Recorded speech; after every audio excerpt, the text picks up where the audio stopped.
नमस्कार. वैशालीज किचन मराठीमध्ये तुम्हा सर्वांचं मनापासून खूप खूप स्वागत. आज आपण मँगो केक कसा बनवायचा ती रेसिपी बघणार आहे. त्यासाठी लागणारं साहित्य आपण बघून घेऊया. या ठिकाणी मी 1 वाटी रवा घेतलेला आहे. उपीट बनवण्यासाठी वापरतो तो रवा घेतला तरीही चालेल. अर्धी वाटी साखर घेतलेली आहे. अर्धी वाटी दूध घेतलेलं आहे. दुधामध्ये मी मलाई पण घेतलेली आहे. अर्धी वाटी तेल घेतलेलं आहे. तेलाऐवजी तुम्ही बटरचा पण वापर करू शकता. बटर मेल्ट करून वापरा. या ठिकाणी टुटी फ्रुटी घेतलेले आहे, वेलची घेतलेली आहे, थोडे ड्रायफ्रूट घेतलेले आहेत, एक आंबा घेतलेला आहे, दूध पावडरचा एक सॅशे घेतलेला आहे.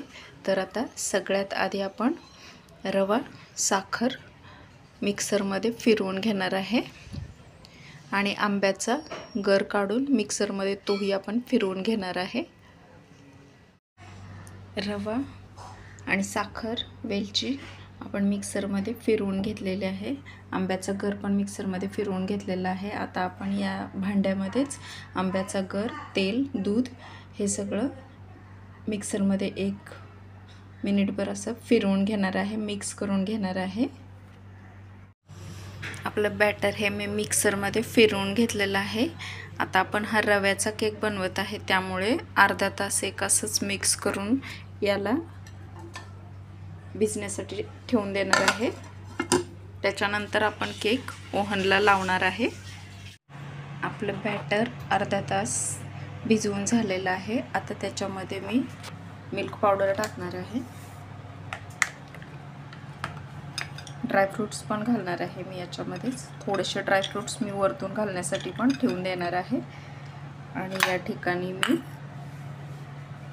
टुटी फ्रुटी पण टाकणार आहे. त्याच्यामध्ये थोडासा मैदा असं वरतून घालून घेतलेला आहे. आपण मैदा घालून त्याच्यामध्ये त्याला असं चोळून घेतल्यानंतर मग आपले हे टुटी फ्रुटी खाली बसत नाही केकमध्ये.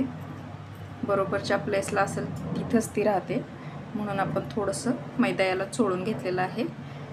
आता आपण हे छान मिक्स करून घेऊया. ओव्हन मी प्रीहीटला 10 मिनिट लावून दिलेलं आहे.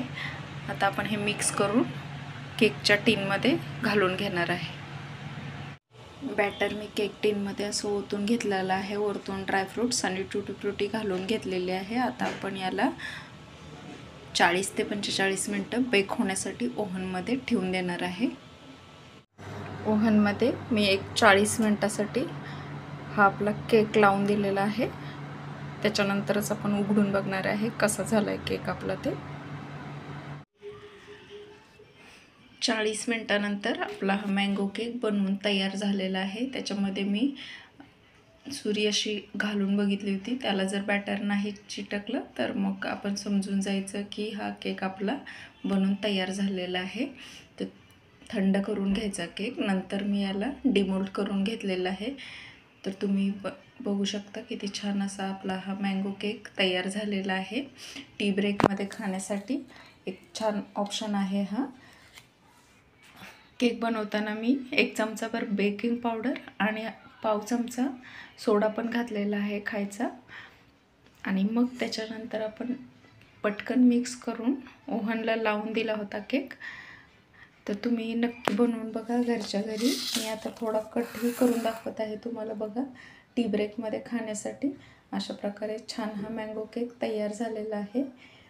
रेसिपी आवडली असेल तर लाईक, शेअर, कमेंट आणि सबस्क्राईब करायला विसरू नका. सोबतच बेल आयकॉनही प्रेस करा, म्हणजे तुम्हाला माझ्या नवनवीन रेसिपीज बघायला मिळतील. तोपर्यंत खात राहा.